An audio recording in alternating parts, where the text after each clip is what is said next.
اللہ تبارک و تعالی نے اپنی پاک کتاب قرآن کریم وچ اپنے محبوب دی شان اس طرح بیان کی تھی،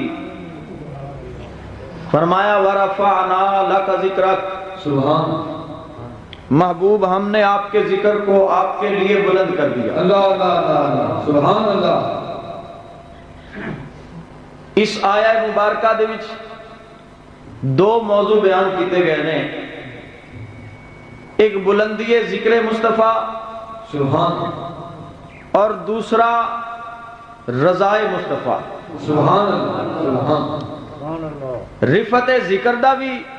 موضوع موجود ہے، لیکن اس دے نال نال جڑا اہم موضوع بیان کیتا گیا ہے، اللہ نے اپنے حبیب دی رضا دا موضوع بیان کیتا ہے اللہ اللہ، کہ محبوب اسی جو تہاڈا ذکر بلند کیتا ہے